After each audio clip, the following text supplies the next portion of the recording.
guys, my name is Trevor Sullivan. In this video, I wanted to talk a little bit about PowerShell, and we're going to take a couple of looks at very interesting things in the PowerShell space. Now, number one is we're going to take a look at how to configure your Microsoft Visual Studio Code environment to run PowerShell inside of a Docker container so that you can isolate your development environment from the dependencies that you have installed on your local system.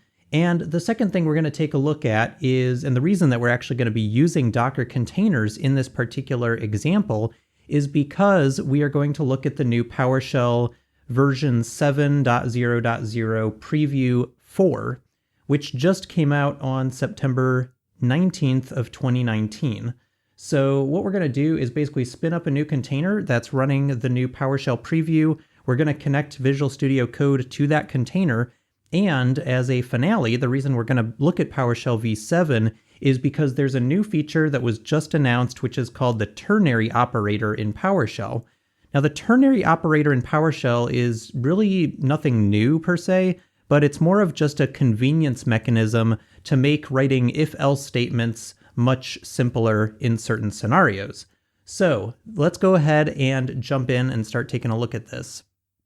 So what I'm going to do is switch over here to Visual Studio Code, and the first thing that I'm going to do is take a look at my extensions. So I'll hit Command-Shift-X to go over to the extensions, and as you can see, I've got a few different extensions installed here. I have the PowerShell extension installed, which allows me to get things like syntax highlighting and IntelliSense and a lot of other PowerShell features, debugging capabilities and things like that.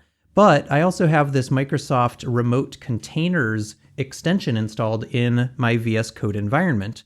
And what you'll notice is that when we actually start to use this Remote Containers feature, it doesn't actually matter so much that we have the PowerShell extension installed in our local environment on our host, but rather we're actually going to have to install that extension into the container that we connect to. So the other tool I'm going to be depending on here is called Docker for Mac. So just make sure that if you're on a Windows platform, make sure you install Docker for Windows, or if you're on Linux, install just Docker natively on Linux. But on Mac, I'm going to use Docker for Mac, which creates a virtual machine in the native Xhive hypervisor, and then it pre-configures Docker and everything. So when I switch over to my shell, if you don't have the Docker command available, just keep in mind that I've installed it using that technique. So I'm going to switch over to my iTerm2 environment here, where I have PowerShell version 6.2.3 running, which is the current release version of PowerShell. So that's the version of PowerShell that's actually installed directly onto macOS on my laptop. So if we do $ps version table, sure enough, you can see it's running on macOS 6.2.3. So what we want to do is we want to play around with PowerShell version 7, but we don't want to interfere with the current version of PowerShell that I've installed on my host. So I don't want to uninstall version 6 and then install version 7 over top of it, and then if I run into some kind of problem, I have to revert back to it. So what I'm going to do is create a Docker container using the preview version of PowerShell, and that'll just keep that kind of test environment that I'm creating for the purposes of this video demonstration isolated from my local system. So the first thing you'll want to do is do a Docker pull. So we're going to download a container image from the public Docker Hub, the Docker registry that stores all of the different container images. And there's a tag on that called preview. So if you grab the preview tag of Microsoft/PowerShell:preview, that container image is containing the most current preview version of PowerShell. So let's go ahead and launch a new container using that container image. So I'll do a Docker run --rm, and the reason I like to use --rm is because after this container exits, it will automatically get deleted from the system because I don't plan on reusing this container going forward. So by doing the --rm, it's actually just going to kill it off as soon as it's gone, as soon as I exit the container, so that I don't have to manually go run a cleanup command after the fact. And then I'll do --interactive --tty, and then the name of the container image, which is Microsoft/PowerShell:preview.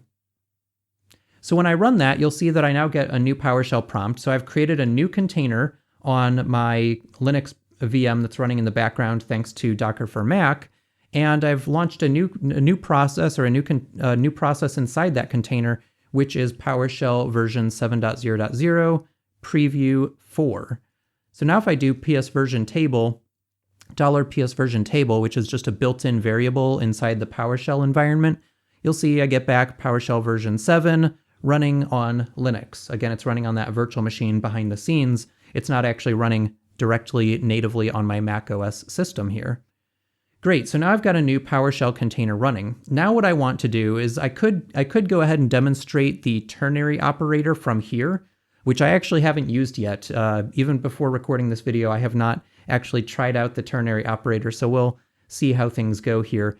But what I want to do now is, instead of actually experimenting in the terminal, I'm going to use that remote containers extension in Microsoft Visual Studio Code to connect to this container that we just created, and then we'll basically install the dev tools. They'll automatically get installed, and then we'll be able to access a PowerShell remote session that's running inside of that container. So let's go ahead and switch back over to Visual Studio Code.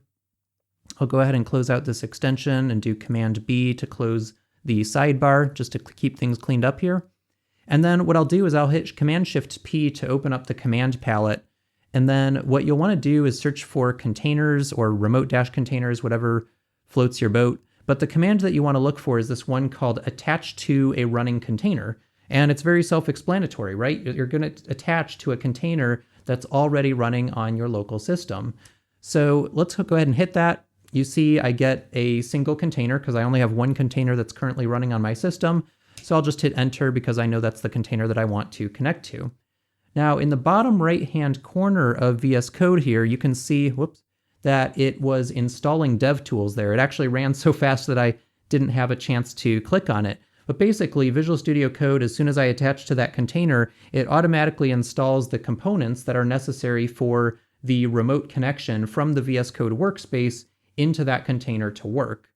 So now that that has been set up, I can hit Command-Shift-X to go back to my extensions. And what you'll notice is that I now have this extra section called Attached Container, whereas down here I have locally installed extensions for VS Code.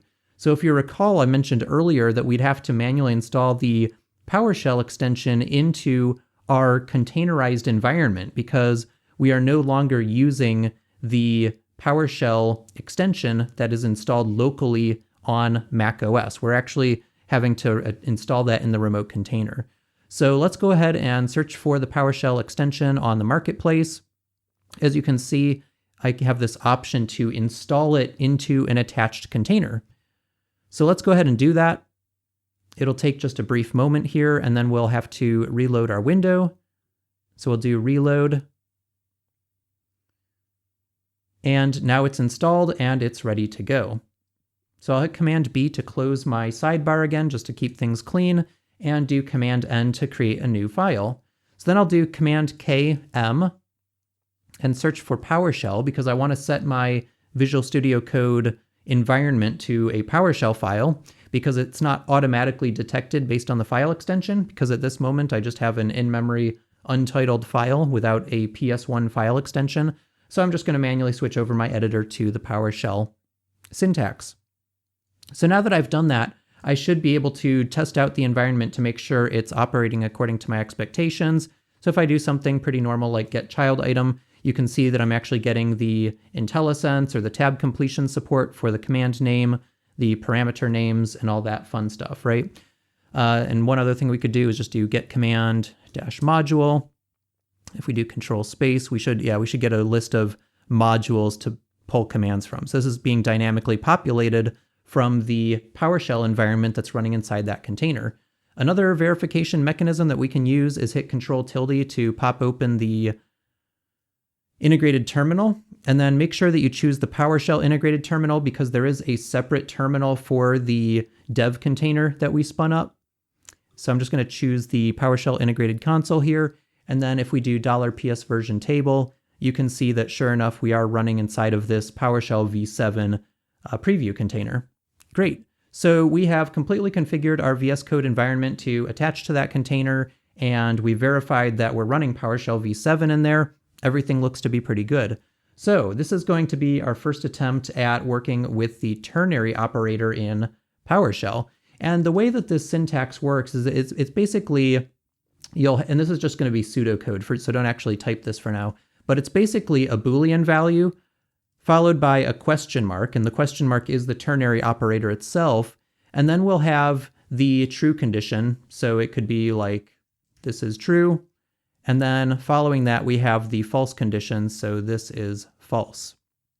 So what we need to do is start out by having a Boolean value on the left.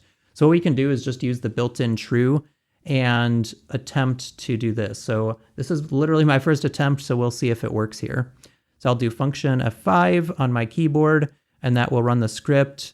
And sure enough, I got the syntax right, and it returned this is true. So because true is true, it's going to run the first command after the ternary operator.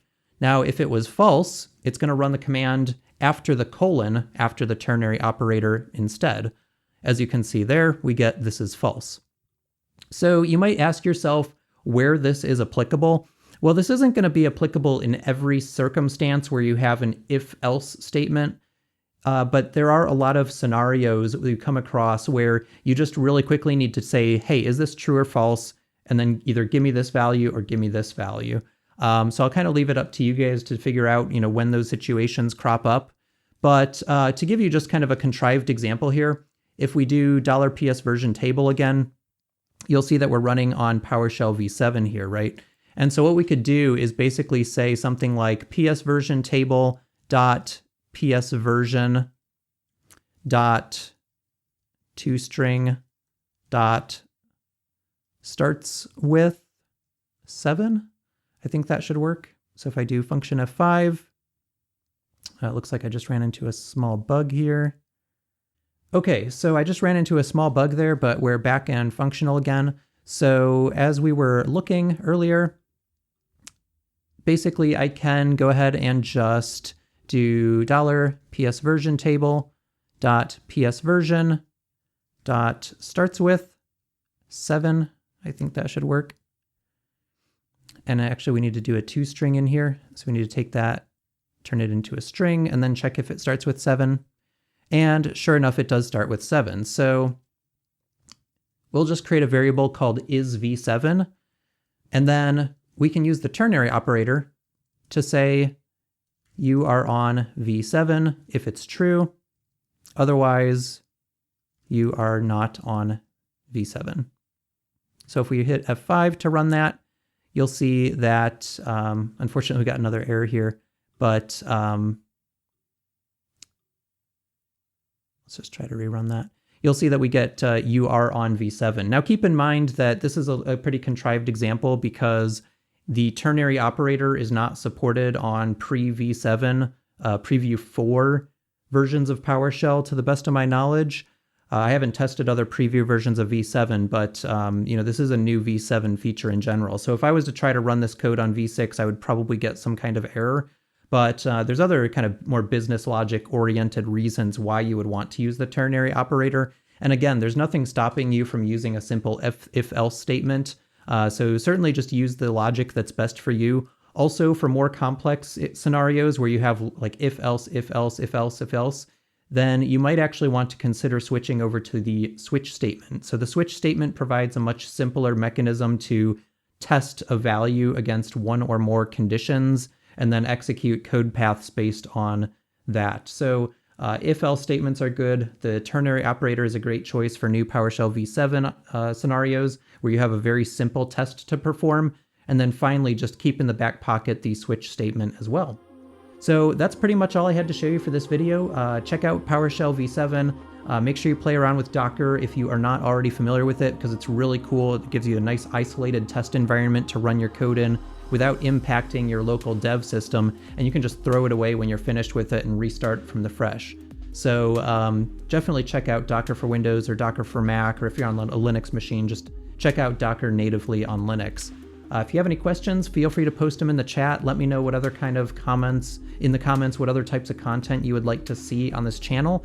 Thanks so much for sticking with me, and we'll see you in the next video. Cheers.